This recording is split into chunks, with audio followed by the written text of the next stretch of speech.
Sir मैं जानना चाहती हूँ विराट कोहली की पास्ट लाइफ क्या थी? नेचर ने हमें 3 इनके जन्म दिखाए। 13th सेंचुरी में जो जन्म हुआ था वो इंडिया में ही थे। उस समय ये एक प्रीस्ट थे। एक जन्म इसके बाद इनका ग्रीक में हुआ। इस जीवन में एक वॉरियर थे।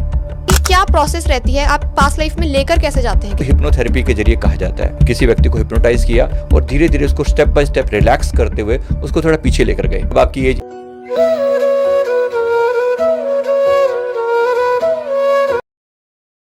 सर जैसे आपने भी बताया कि कुछ लोगों ने पास्ट लाइफ में रामायण के टाइम पे इवन शिव जी के गण रहे हैं, तो उन्होंने क्या कभी भगवान की अपीयरेंस बताने की प्रयास करा है कि वो कैसे दिखते हैं? यस, देखो इसमें मैं थोड़ा सा वो जरूर लोगों के वो चीज़ें अलग अलग हो सकती हैं, क्योंकि ना वो सूक्ष्म रूप में होती हैं चीज़ें। सूक्ष्म रूप में एनर्जी होती है। यानी अगर मैं भी भगवान के क्योंकि मैंने जब कैलाश एस्ट्रल ट्रैवल करके हमने एक बार कैलाश पर गए थे, तो वहाँ हमने जो दर्शन किए, मतलब मेरा जो भाव रहता है ना, मैं हमेशा ओरिजिनल फॉर्म की बात ज़्यादा मेरे मन में रहती है कि मैं भगवान को एक ऊर्जा के रूप में देखता हूँ। मैं किसी पर्टिकुलर फिगर के रूप में नहीं देखता। अब फिगर के रूप में देखो, सपोज मैं आपसे कहूँ भगवान शिव कैसे दिखते होंगे।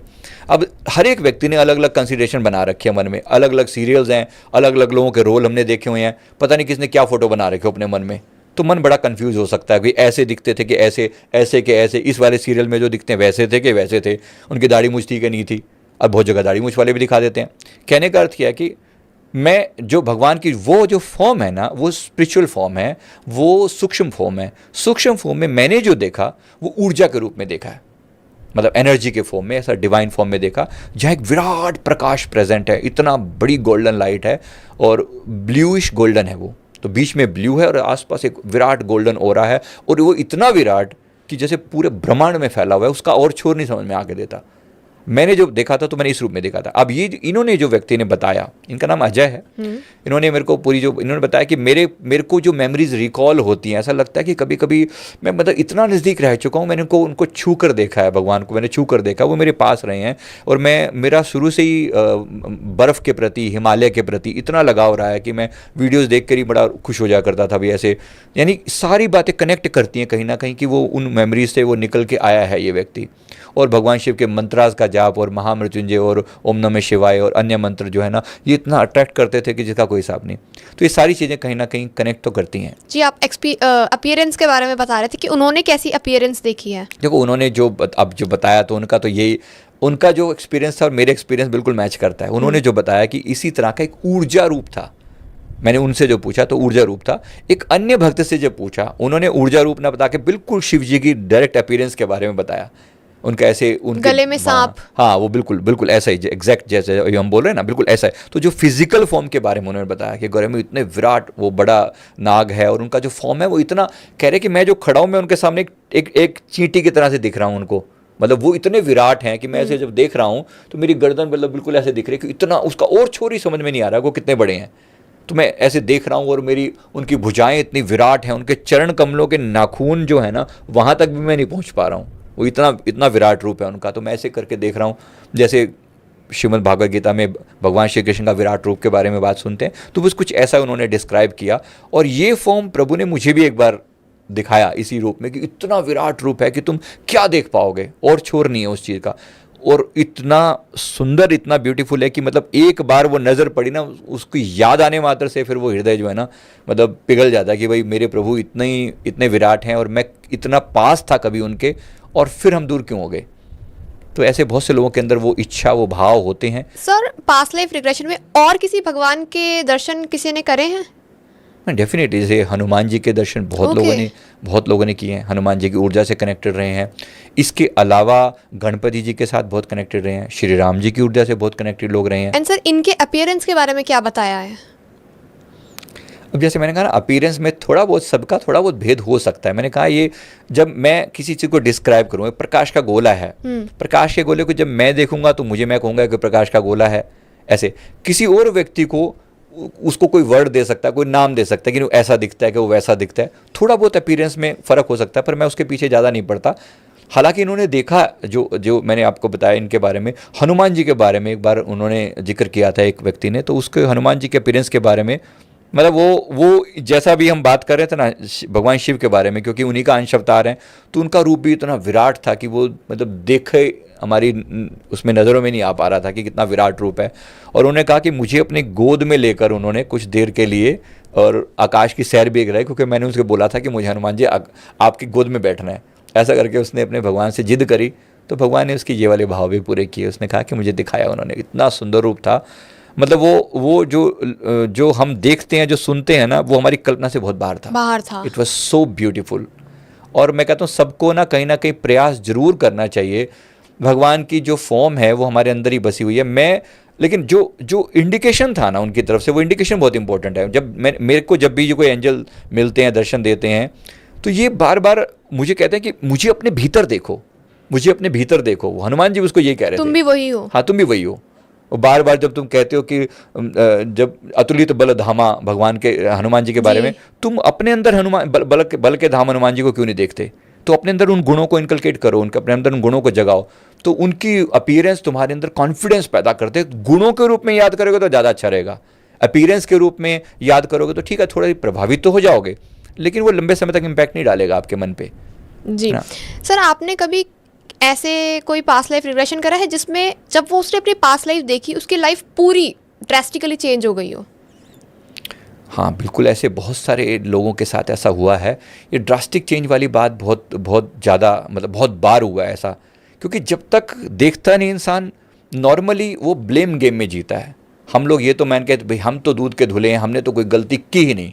क्योंकि इस लाइफ में जब आपको जो ये जीवन दिया जाता है, ये पिछले जीवन में कि बिल्कुल ऑपोजिट होता है। कई बार ऐसा होता है, जैसे हो सकता है कि इस जीवन में आपके साथ जो घटित हो रहा है, आप अपने आप को कह रहे हो कि मैं एक विक्टिम हूँ, मेरे साथ सब बुरा बुरा बुरा बुरा हो रहा है। लेकिन जब आप पास्ट में जाकर देखते हो तो आप विक्टिम नहीं थे, आप वो कर्म करने वाले थे। आपने बहुत बुरा किया। जो विक्टिम उस समय था, उसके मन की जो अवस्था थी, आपको बिल्कुल उस विक्टिम की अवस्था में लेकर आया जाता है। नहीं, तो मैंने एक बार पहले भी शायद कभी ऐसा उदाहरण दिया हो, क्योंकि दो चार एग्जाम्पल दिमाग में ना हमेशा चलते ही रहते हैं अगर उनको याद करो तो। वो लड़की जो है वो एक हमारे पास आई, उसने ब्लेम उसका ये था कि मेरे सभी इन लॉज मिल के मुझे दहेज के लिए तंग करते हैं और सब बुरी तरह से टॉर्चर करते हैं, इसका ये ब्लेम था। जब पास देखा तो पता चला कि ये जो लड़की और सारे उसने घर वाले में करीब 10-12 लोगों के नाम गिनाए। मेरे सास ससुर तो वो तो हैं ही से, पति ऐसे हैं, और देवर और जेठ और देवरानी जेठानी सब मिलके मुझे टॉर्चर करते हैं सिर्फ इसके लिए। पास देखने पर पता चला कि ये लड़की जो है ये खुद एक लुटेरा रह चुकी है। ओह। और लुटेरा जो है वो इनको एक एक व्यक्ति को इंडिविजुअली अपना बनकर लूटा, अपना बनकर लूटा। एक है दुश्मन की तरह से, मतलब दुश्मनी दिखा के करना, एक अपना बन के लूटना। तो अपना बन के जब लूटा तो इस जीवन में अपने ही हैं ये सब, ये सारे जो अपने थे, जिन जिन को अलग अलग जन्मों में इसने लूटा, उन सबको इकट्ठा करके कुदरत ने सामने खड़ा कर दिया। अब ये कह रही है कि अब एक तो इसका ब्लेम ये चलता है कि भाई ये सब बहुत बुरे हैं और मैं सब अच्छी हूँ। और शायद हम भी उनकी बात सुने तो हम भी कहेंगे नहीं यार तुम बिल्कुल सही हो, और ये दहेज प्रथा बहुत बुरी है, तुम बहुत अच्छी हो, सब बाकी सब बुरे हैं। पर ऐसा नहीं है। जब हम उसको मन में ये बात कही कि देखो अगर तुम कर सकते हो, तुम्हारी अपनी गलती है, स्वीकार करो तो ठीक है, नहीं तो ज़िंदगी भर ब्लेम करते रहो। कौन जाने कि आगे तो यहाँ से तो हो सकता है तुम डिवोर्स ले लो, आगे तुम्हारा क्या होने वाला है तो कौन जानता है इसके बारे में, नोबडी नोज। तो इसके लिए कहीं ना कहीं अगर हो सकता है तो एक 40 डेज तक एक्सपेरिमेंट करके देख लो। ये मेरा उनसे कहना था। मैंने कहा आप देखिए कर सकते हैं तो ऐसा कीजिए। उसने कहा कि ठीक है मैं आपकी बात मानती हूँ, जब डिवोर्स लेना ही है तो ट्राई करने में क्या अर्ज है। सबके प्रति माफ़ी प्रार्थना, I am sorry, please forgive me, thank you and I love you, भावपूर्वक हर एक के से कनेक्ट करके मेंटली। और दूसरा, जितना हो सके सबकी सेवा करना। इवन इफ दे से समथिंग बैड टू यू, कुछ दिनों के लिए सोच लो, कुछ दिनों के लिए। हो सकता है मेरा ये बात बहुत से लोगों को समझ में आए और शायद उनके जीवन में कोई बदलाव आ सके, इसलिए मैं इस बात को इलेबोरेट करके बोल रहा हूँ। कुछ दिनों के लिए अगर किसी का ऐसा लग रहा है कि डिवोर्स केस है या रिश्ते ख़त्म होने पर आ गए हैं, या कोई चीज़ आपको ज़रूरत से ज़्यादा तकलीफ दे रही है, फिनेंशियल कंडीशन बहुत ज़्यादा ख़राब है, या कोई कोर्ट कचहरी आपको बहुत तंग कर रही है, कोई ऐसा कोई व्यक्ति तंग कर रहा है, कोई व्यक्ति आप पर ब्लेम लगाया ही जा रहा है, कुछ दिनों के लिए प्लीज़ कहने से माफ़ी प्रार्थना करके देखो कि सोल टू सोल आखिर तुम्हारे साथ ये दुश्मनी क्यों है, उसके साथ तुम्हारे साथ ये व्यक्ति दुश्मनी का व्यवहार क्यों कर रहा है। जैसे आप माफ़ी प्रार्थना शुरू करते हो ना कहीं सोल लेवल पर चीज़ें रिजॉल्व होनी शुरू हो जाती हैं, राइट। और ये बिल्कुल एक नहीं, दो नहीं, हज़ारों लाखों लोगों की अप्रूव्ड चीज़ है। अगर आप माफ़ी प्रार्थना करते हो बदलाव जरूर आएगा, 100% आएगा। तो पहली चीज़ तो यही है, माफ़ी मांगो और दिल से सामने वाले व्यक्ति की सेवा करने का प्रयास करो जो व्यक्ति आपको तकलीफ दे रहा है। तो रिश्ते सुधारने हैं, इसका कोई विकल्प नहीं है, कोई भी विकल्प नहीं है। सुधारोगे, आपके जीवन में समस्याएं वही दी गई हैं जो पिछले जीवन में आपने जो क्रिएट करी थी, वही आपको चैलेंजेस के रूप में इस जीवन में दी गई हैं। तो जैसे ही उसने वैसे उस लेडी का मैंने बोला आपको, तो उसने कोई 40 दिन के करीब किया और उसने मुझे 6-8 महीने के बाद मेरे को मैसेज करके बताया कि भैया चीज़ें बहुत बदल गई हैं, बहुत बदल गई। वही परिवार जो मेरे को एक दुश्मन की तरह से देखता था और मिलकर सब टॉर्चर करते थे, आज वो कहीं ना कहीं मेरे प्रति फेवरेबल हो रहे हैं। तो चीज़ें बदली ना, पूरा जीवन बदला।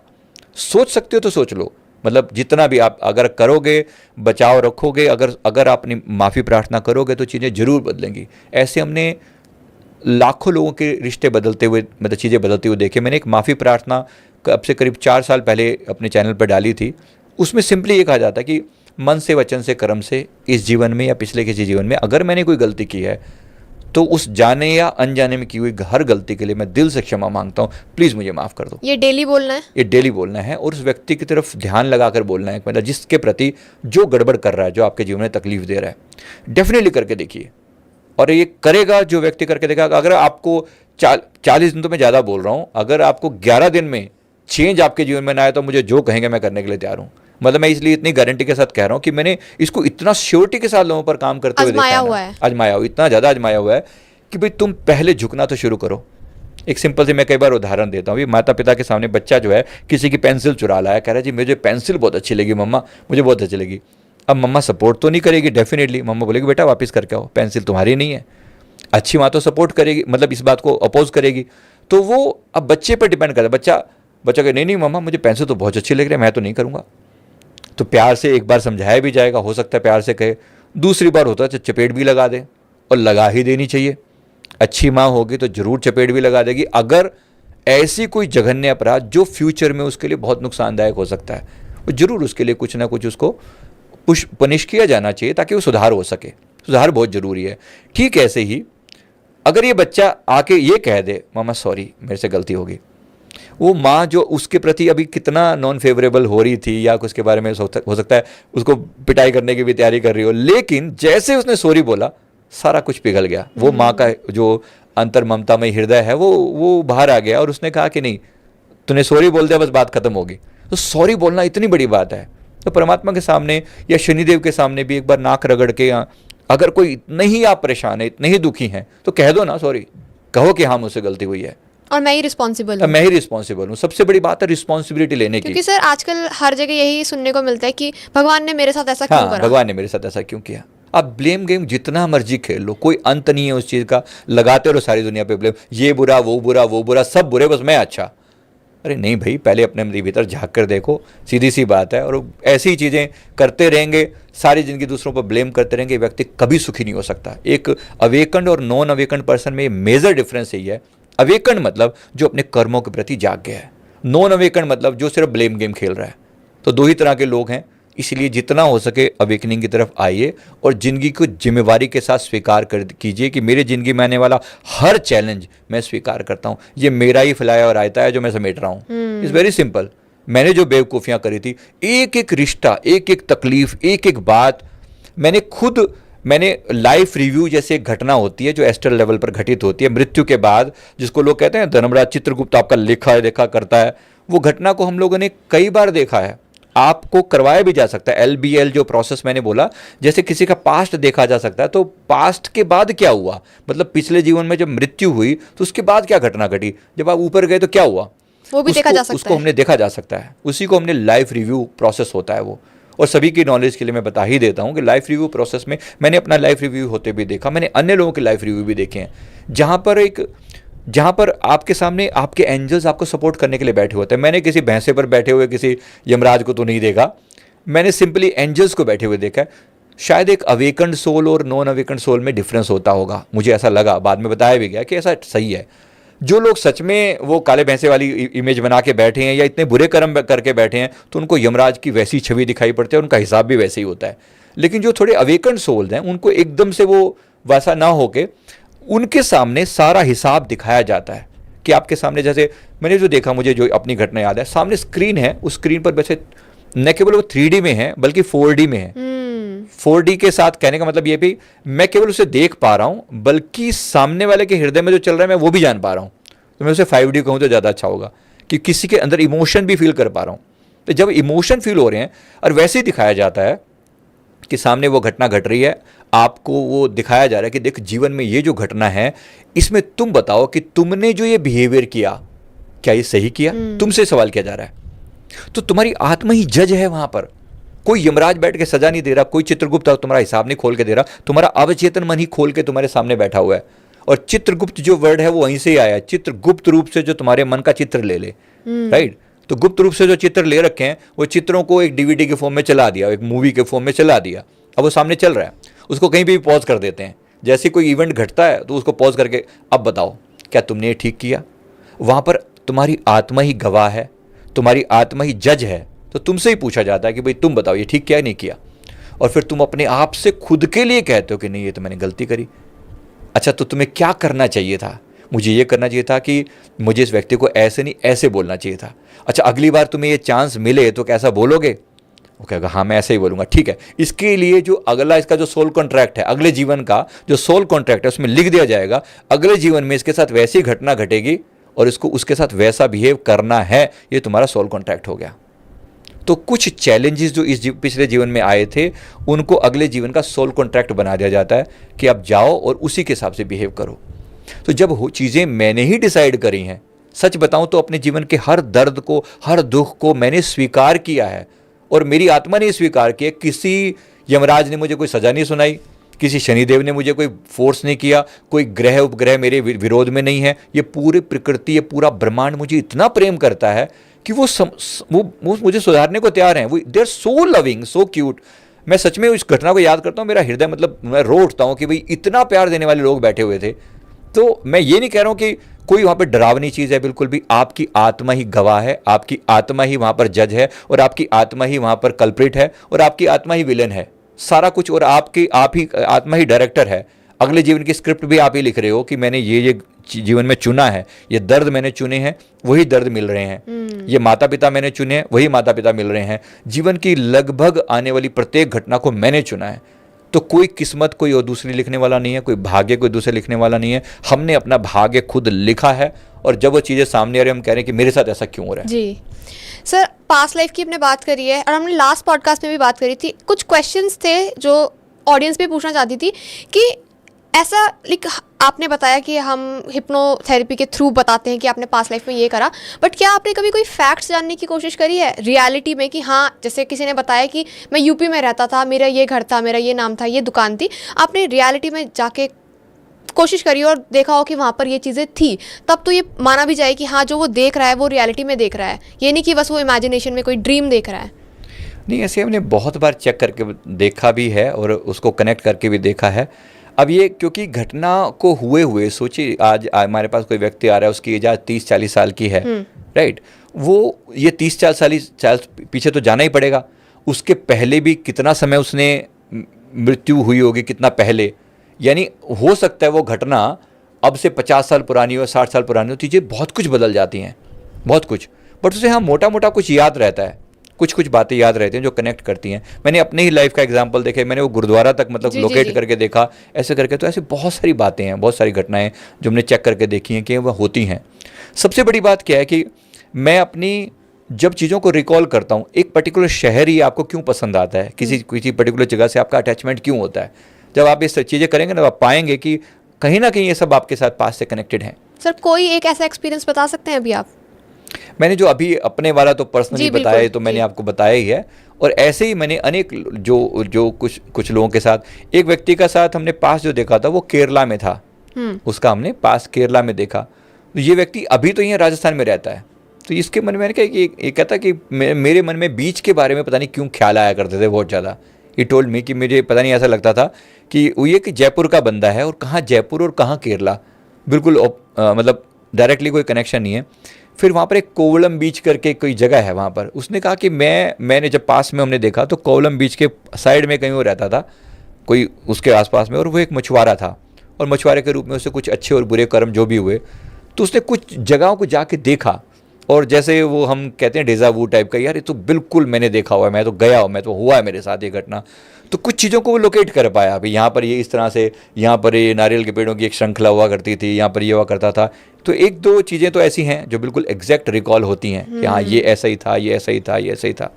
तो मेरे ख्याल से इतना सफिशिएंट होना चाहिए। और सबसे बड़ी बात है कि हैं तो बहुत सारे, बिल्कुल। अब कितनी रिकॉल करें कि कैसे बताएं कि कौन सी घटना किसके साथ हो।